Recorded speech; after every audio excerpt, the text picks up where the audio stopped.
L'image cristal, quand on l'a étudiée au premier trimestre, et quand on a essayé de la définir par une première dimension, qui était non pas la confusion, mais l'indécidabilité du réel et de l'imaginaire, on l'a présentée de manière optique. Et en effet, le cristal a des propriétés optiques. Mais la notion cristalline, la notion de cristal, d'image cristal, me paraît tellement riche qu'il n'y a pas seulement des propriétés optiques. Le cristal est aussi sonore. Il a aussi des propriétés acoustiques.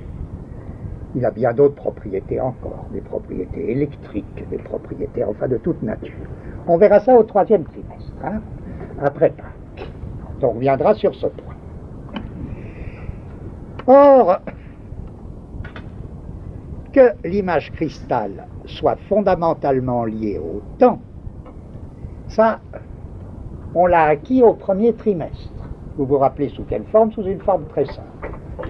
Qu'est-ce qu'on voit dans le cristal? Qu'est-ce qu'on voit dans la boule du cristal? Ce qu'on voit dans la boule du cristal, c'est le temps non chronologique.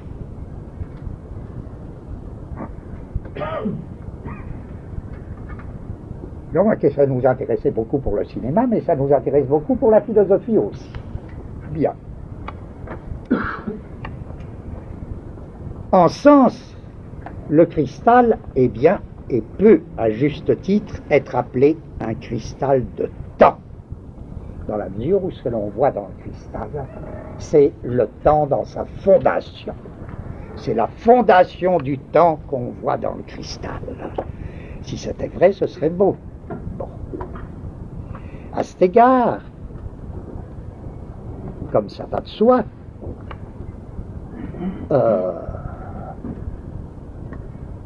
je rends à celui à qui ça appartient, c'est la moindre des choses, celui qui a formé la notion de cristal de temps, en considérant le cristal d'un point de vue sonore, c'est Félix Guattari,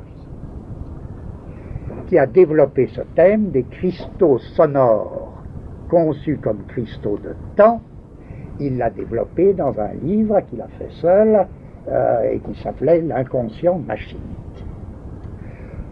Et le cristal sonore de temps, il le lie, pour des raisons qui sont les siennes, il le lie à un phénomène musical qu'il nomme la ritournelle.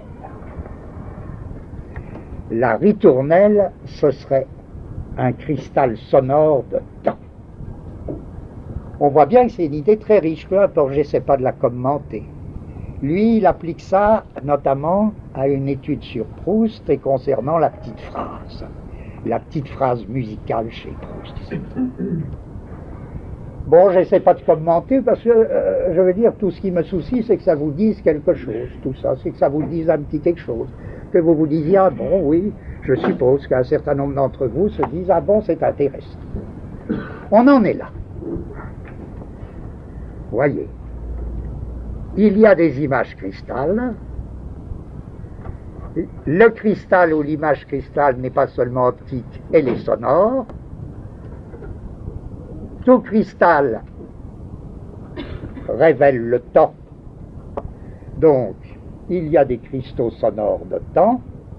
Selon Guattari, qui invente cette notion de cristal de temps, et bien selon Guattari, la ritournelle, c'est le cristal sonore de temps par excellence. Une petite ritournelle. On en est là. Et voilà que, moi je me suis dit, c'est toujours comme ça, on prend des relais. Hein. C'est pour ça que je fais appel à un relais que vous prendriez aussi par rapport à moi, tout comme moi j'essaie de prendre un relais là par rapport à Félix. Vous pourriez essayer de prendre un relais par rapport à moi, à condition de me le rapporter. Tout comme moi je rapporterais à Félix, et que ça remonterait, et puis ça redescendrait, tout ça, c'est ça le travail collectif. Moi je me dis, après tout, bon, ritournelle c'est parfait, mais ça ne suffit pas. Il me faudrait autre chose. Il me faudrait autre chose qui serait ou bien dans le cristal, ou bien, mais qui n'aurait pas la même position dans le cristal, mais il me faudrait quelque chose pour faire tourner le cristal, pour faire bouger. La ritournelle, bon, c'est bien, mais je me dis, après tout, ce n'est qu'un aspect. Pourquoi je me dis ça? J'en sais absolument rien. C'est ce qu'on appelle une inspiration. Une inspiration, ça peut pas être formidable. Hein.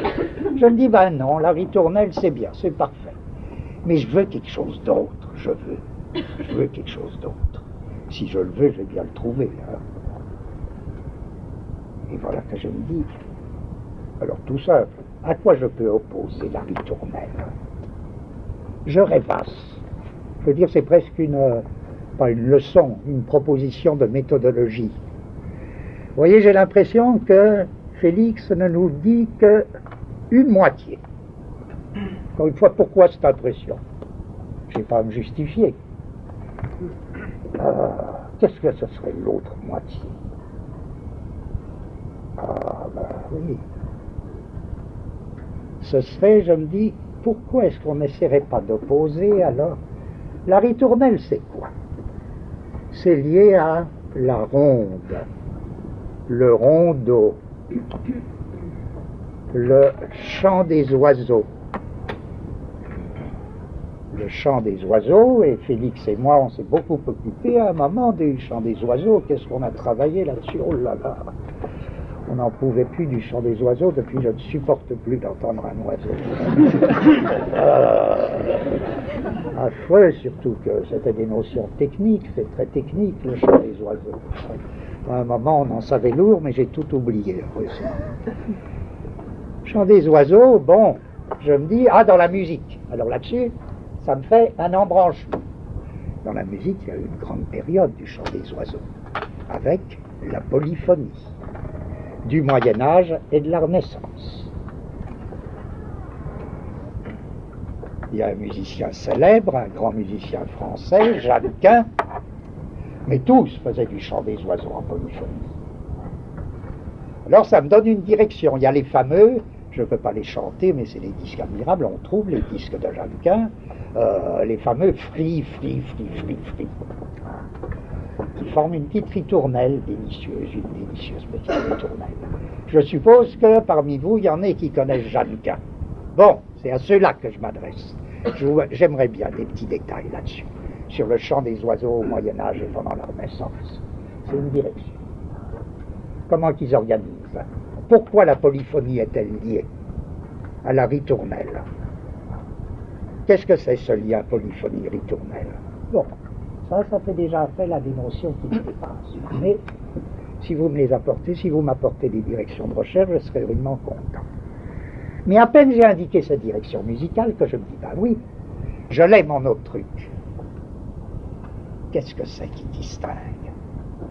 Qui se distingue et en même temps ne se pose qu'en se distinguant, si bien qu'on se retrouverait hegelien en moins d'un clin d'œil.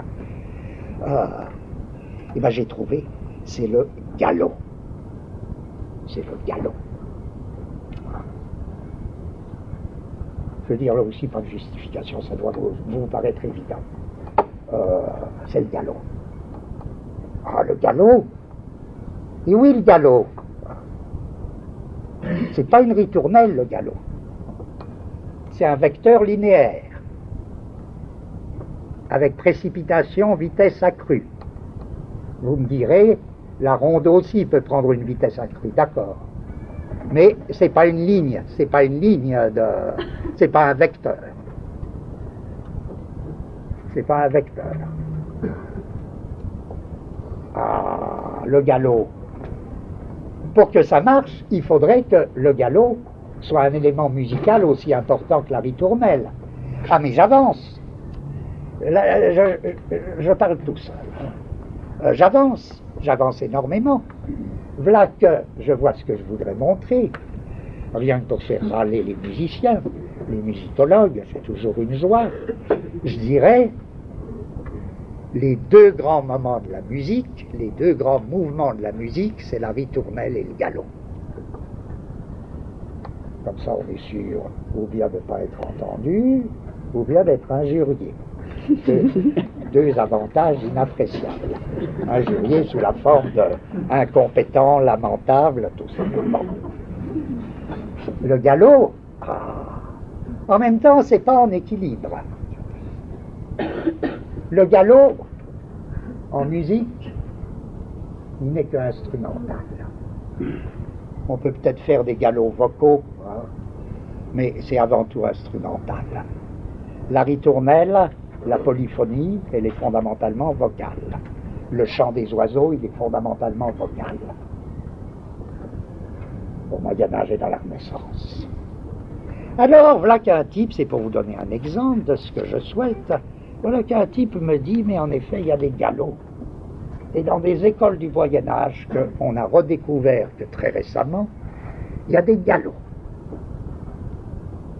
Je lui dis, comment ça, il y a des galops? Il me dit, je ne sais plus très bien.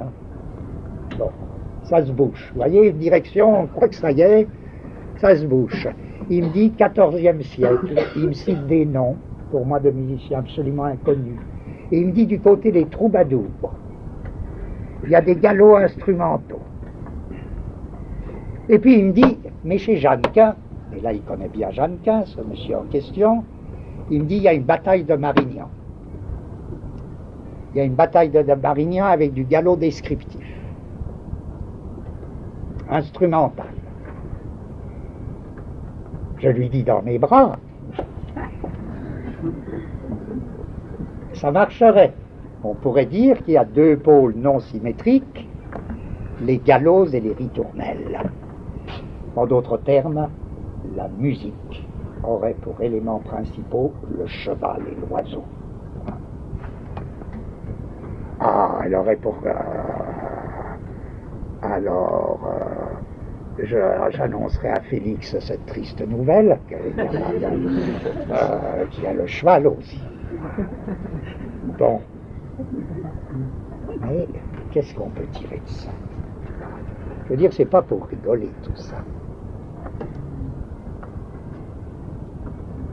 Je fais un saut dans la musique de cinéma.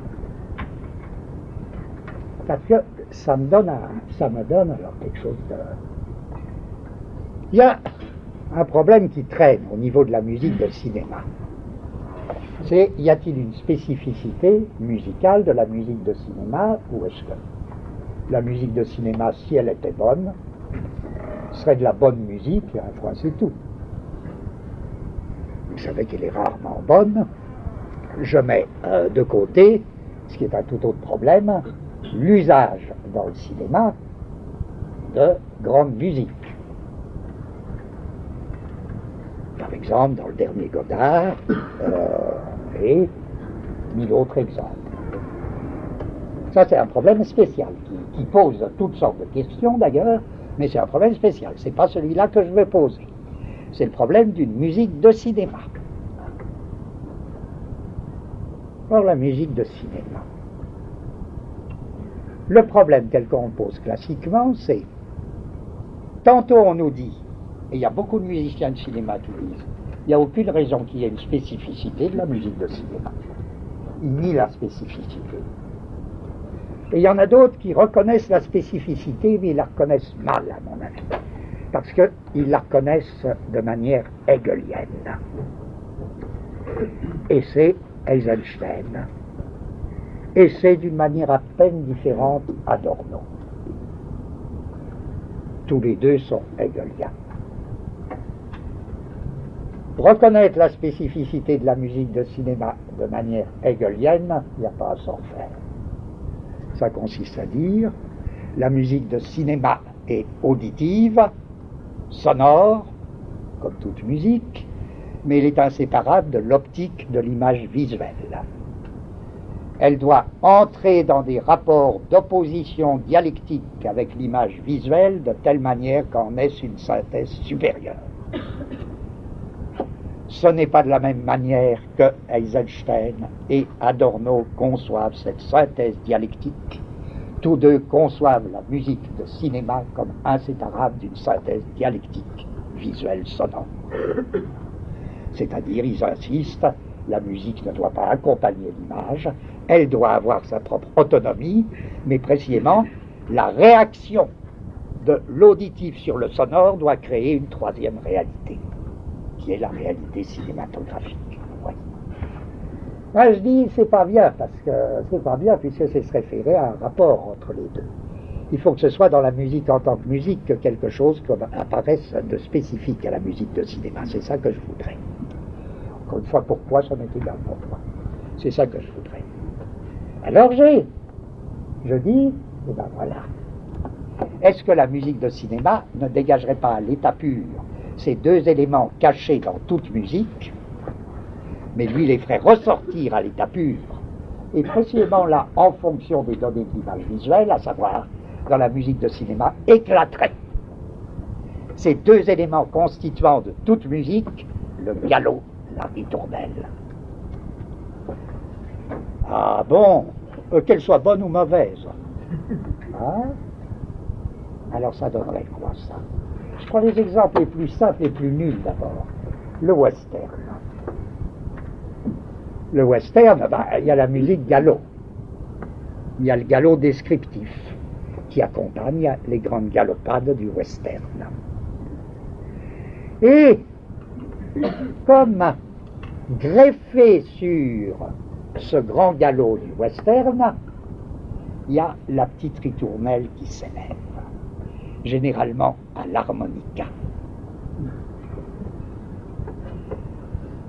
Je voudrais vous chanter des choses comme les vacances approchent, mais un des exemples les meilleurs en sens, et parce que la musique est très bonne, le musicien était très bon, très très bon, je me souviens plus son nom, c'est quelque chose comme Tom King, le train sifflera 3 fois, avec la fameuse petite ritournelle qui revient tout le temps.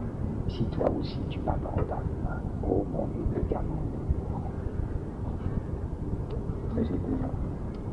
Si toi aussi tu m'abandonnes, oh mon unique amour, vient comme la petite ritournelle qui se greffe là sur la musique chevauchée, la musique galop. Bon. La comédie musicale, là, ça concerne encore plus la musique. Je dis, il ne faut pas s'y tromper. Si vous prenez l'ensemble de la comédie musicale, vous y voyez nettement deux éléments musicaux. Et c'est pas une musique nulle, la musique de la grande comédie musicale américaine. Hein. Vous y voyez deux grandes.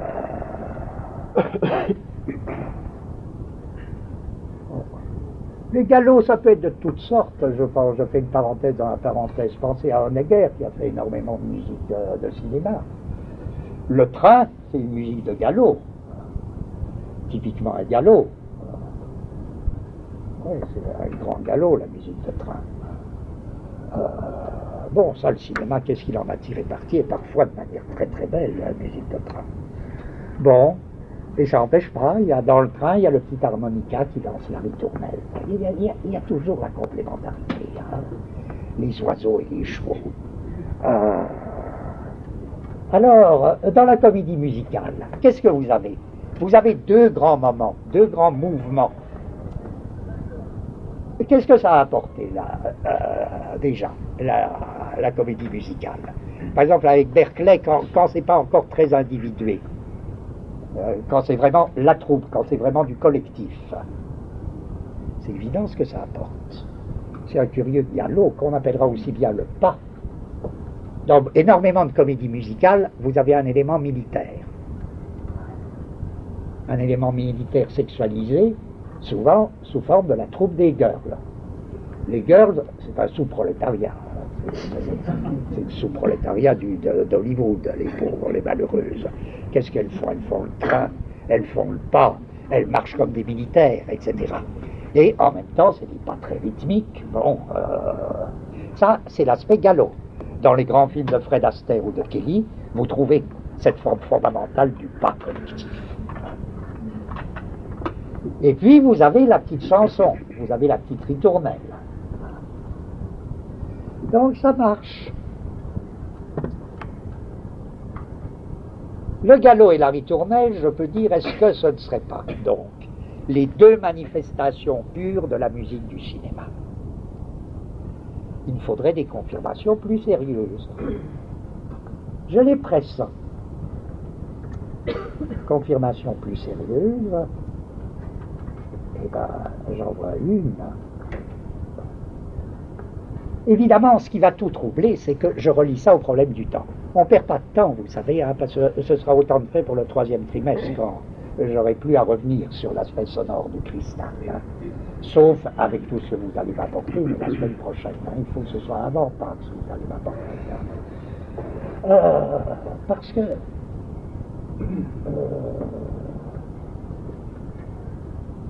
si ce qu'on voit dans le cristal, donc dans le cas sonore, si ce qu'on entend dans le cristal, c'est la fondation même du temps, si c'est le temps lui-même qu'on entend dans le cristal, si c'est le bruit du temps, il faut donc que le bruit du temps soit double. Et en effet, qu'est-ce que c'est que le galop? Le galop, c'est la cavalcade des présents qui passent. Vitesse accélérée. La cavalcade des présents qui passent. C'est ça, un galop.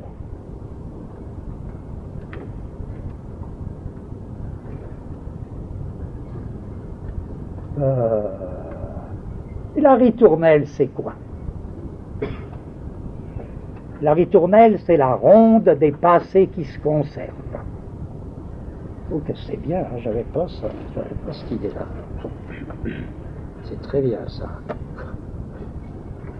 Vous voyez? J'aurais donc comme deux figures du temps qui correspondent à galop et ritournelle. Je ne sais pas quel est le signe de chacun. Le signe est variable. Je veux dire, essayons de distribuer. Alors on introduit un nouveau couple, vie-mort. Ce que je voudrais vous montrer, c'est, vous le savez déjà, mais c'est comment une idée petit à petit peut s'enrichir. Là, j'ai introduit deux critères, signe de vie, signe de mort. Et je me dis, il y a des auteurs pour qui la vie, elle est du côté du galop. La vie, c'est la cavalcade des présents qui passent.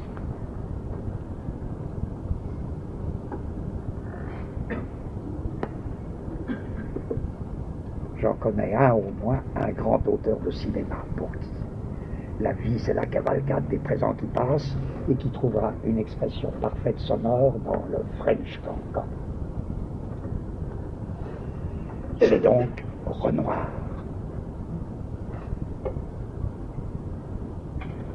Et la mort, c'est la ronde qui n'en finit pas des passés qui se conservent et qui font pression sur nous. Mélancolie de si toi aussi tu m'abandonnes.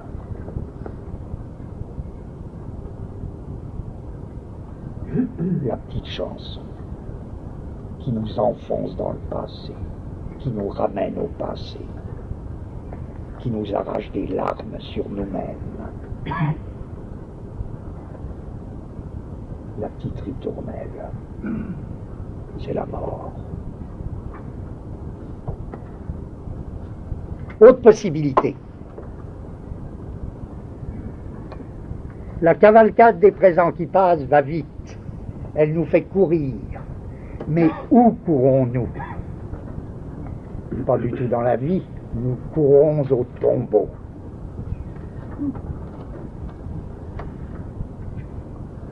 Où court-il? Mais il court au tombeau.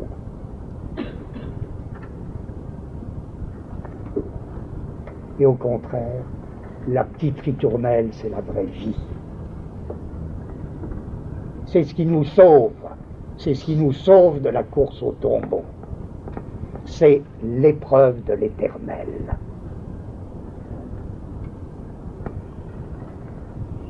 C'est ce qui va se poser sur nous comme une auréole sonore,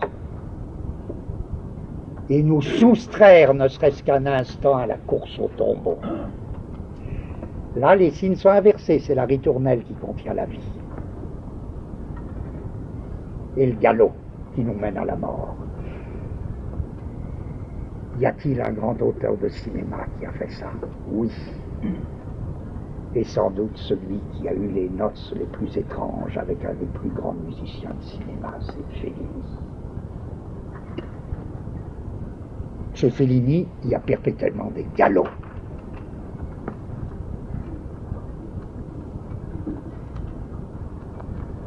Le musicien de Fellini, c'était Nino Rota. Nino Rota, je crois, est un grand musicien, excellent musicien. Et Nino Rota a construit toute sa musique sur quoi? Galop, ritournelle.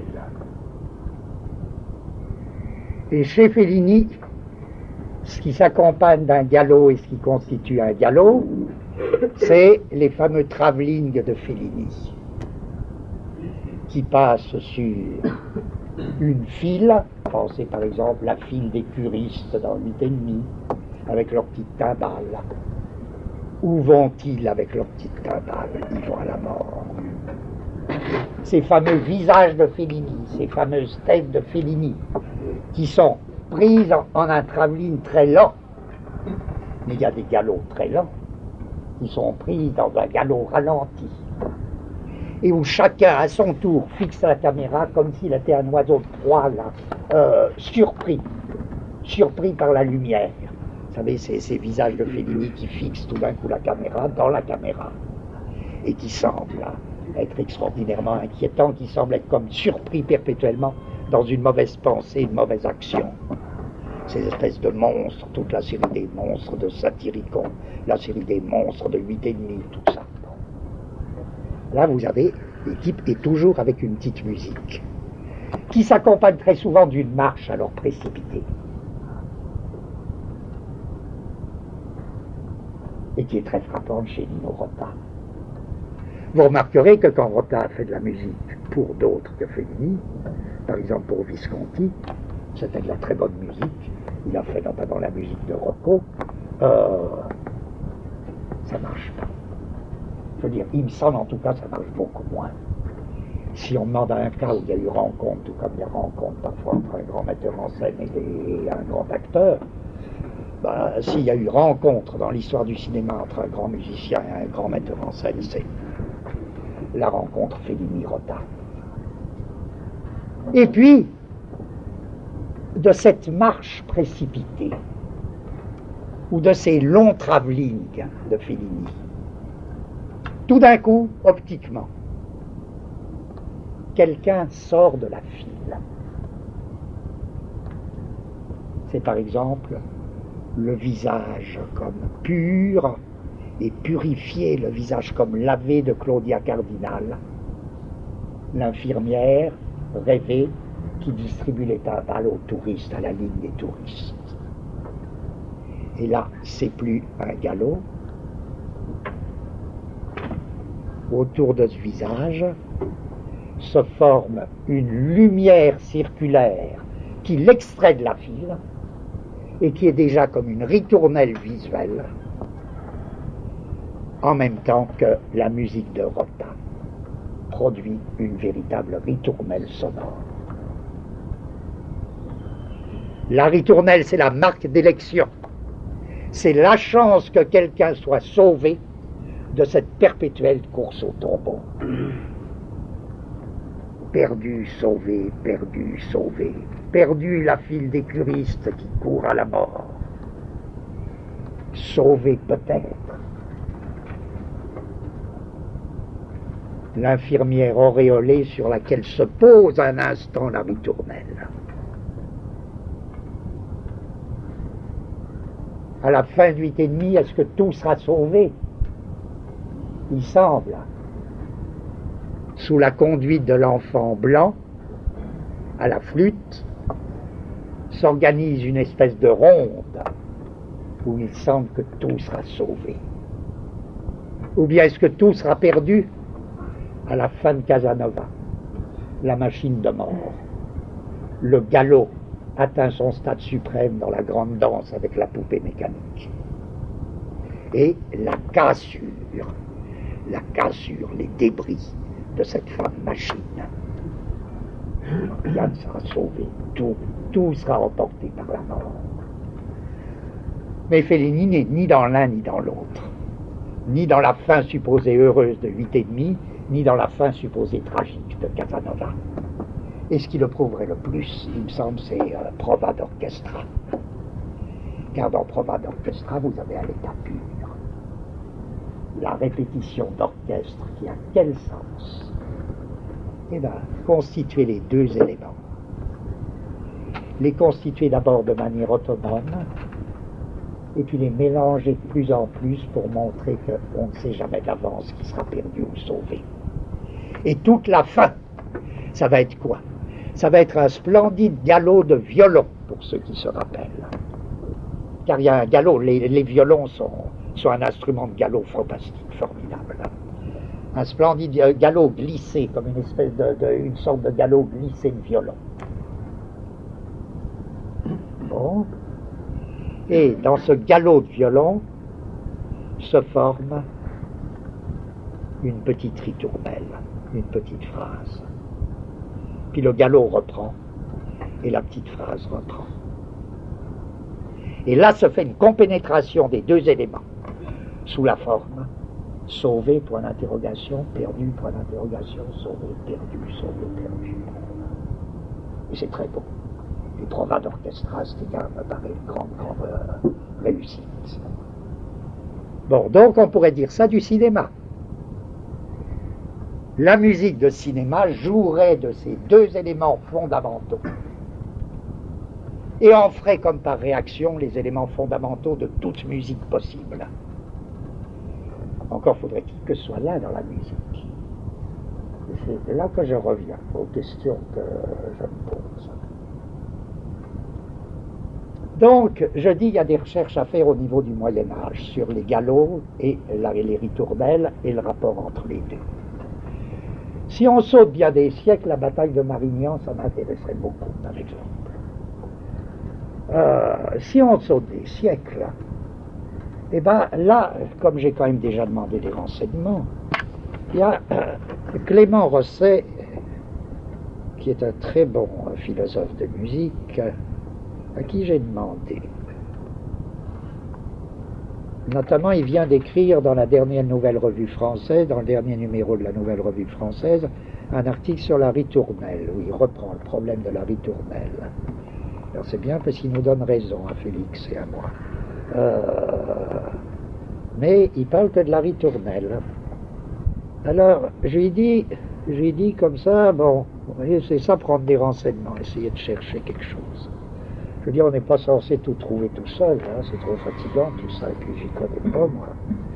Alors il me répond, il me dit, eh ben oui, je crois que vous pouvez sans crainte, c'est sa manière, c'est son style, et avec bonne raison historique et musicale, opposer la ritournelle au galop. Au XIXe siècle, lui il dit que le Moyen-Âge, il dit qu'il ne voit pas.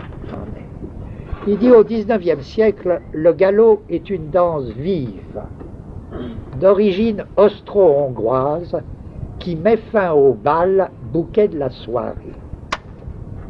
Remarquez que ça m'embête, parce que ce qui m'intéresse, c'est pas ce qui vient avant et ce qui vient après. Ce qui m'intéresse, c'est qu'il y ait deux choses qui diffèrent en nature.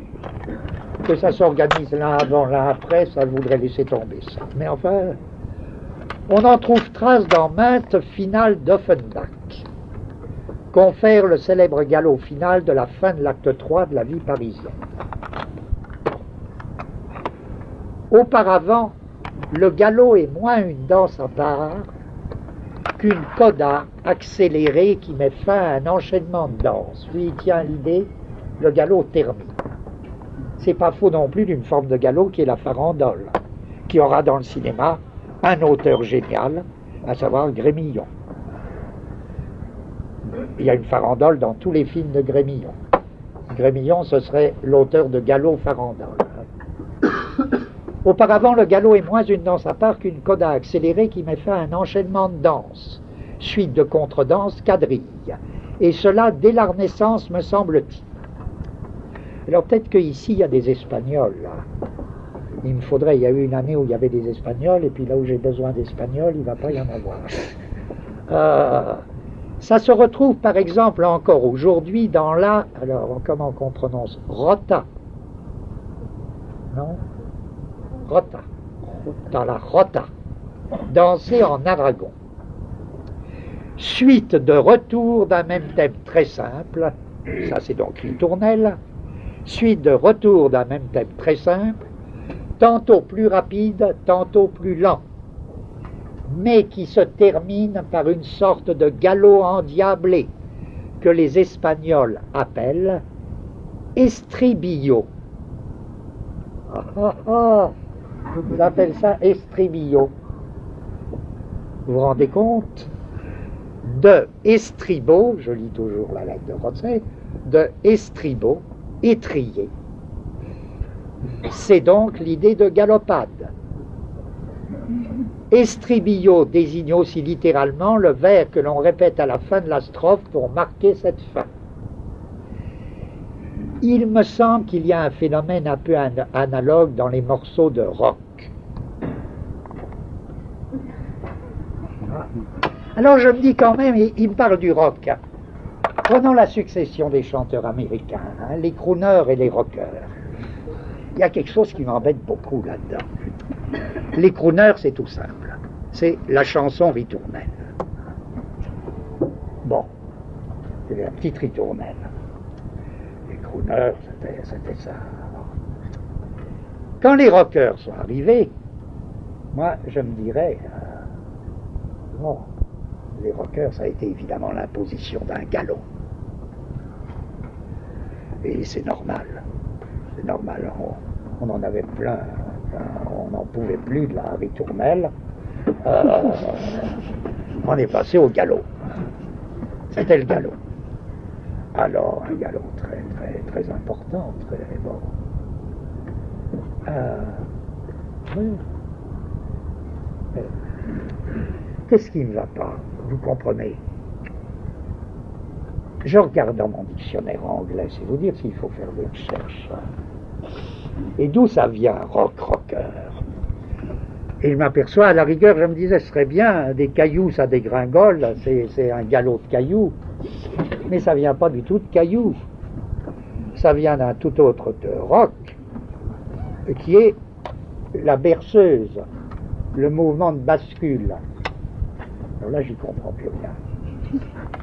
Pourquoi les rockers se sont-ils nommés les berceurs, alors qu'ils s'opposaient aux crooners qui étaient les vrais berceurs?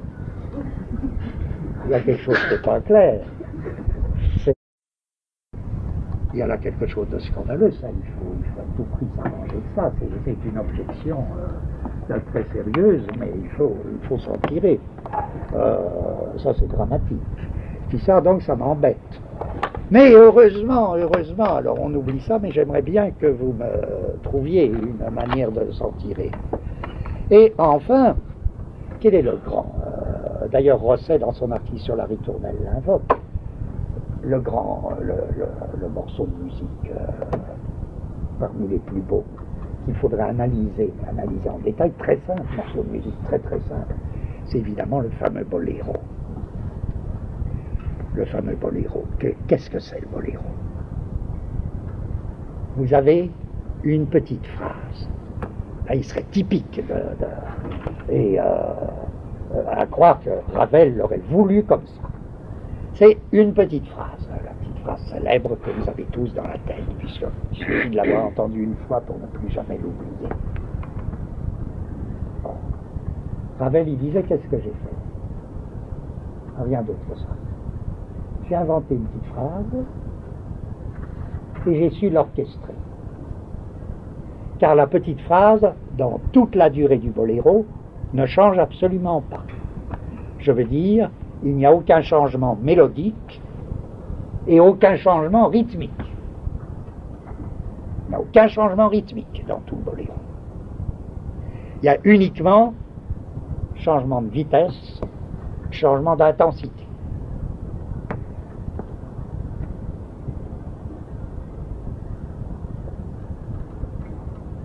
Et changement d'orchestration, puisque, en effet, c'est une orchestration. Alors bon, mais la reprise de la petite phrase se fait suivant un galop. qui va aboutir à la splendide fin, qui n'est pas une extinction de la ritournelle, mais qui est un véritable cassage de la ritournelle. Elle se casse absolument comme une assiette se casse, c'est-à-dire les morceaux volent en éclats, à l'extrême de la vitesse du galop. Donc là, vous auriez au niveau d'une musique célèbre de Ravel, comment on peut construire une matrice simple avec les deux éléments, ritournelle et galop. Voilà. Voilà tout ce que je voulais dire. Tout ce que vous pourriez m'apporter, je veux dire, par association d'idées, dans n'importe quel domaine, musique classique. Je prends un exemple, par exemple, mais j'ai pas le disque, j'aurais pu l'acheter, mais je crois me rappeler, mais c'est un souvenir confus, que un lied extrêmement beau de Schubert s'appelle, je crois bien, La jeune fille et la mort. C'est ça? Ou La mort et la jeune fille? La jeune fille et la mort. C'est pas un lied? Vous voyez, si mes souvenirs sont confus. Ah bon, c'est un quatuor. Et bien, ma question c'est, est-ce qu'il n'y aurait pas là un galop ralenti? J'ai souvenir d'une espèce de galop très curieux, qui ne serait pas étonnant en fait. La jeune fille à la mort, le galop là serait de type typiquement mortuaire. Mais là, vous voyez, j'ai pas souvenir de ça.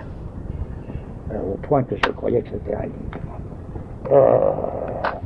Donc, tout ce que vous pourriez trouver dans les musiques que vous connaissez, que ce soit la grande, mais que ce soit la musique classique, que ce soit le rock, que ce soit la musique du Moyen-Âge, que ce soit des connaissances que vous auriez techniques sur le rôle des différents instruments dans le galop.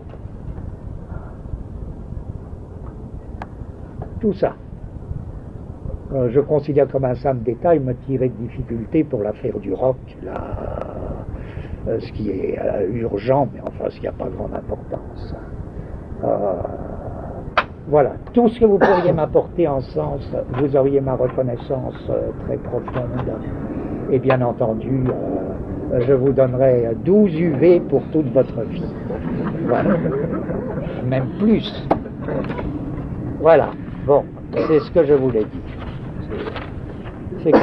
C'est comme quoi un appel d'offres, quoi.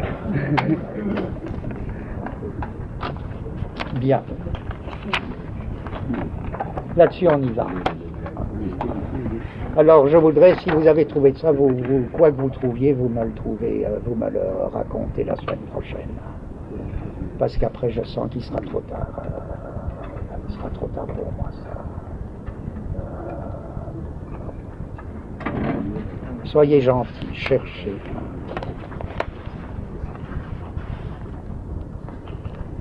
Encore une fois, tout ça, alors gardez-les aussi de côté quant à ce cours, hein, ce sera fait.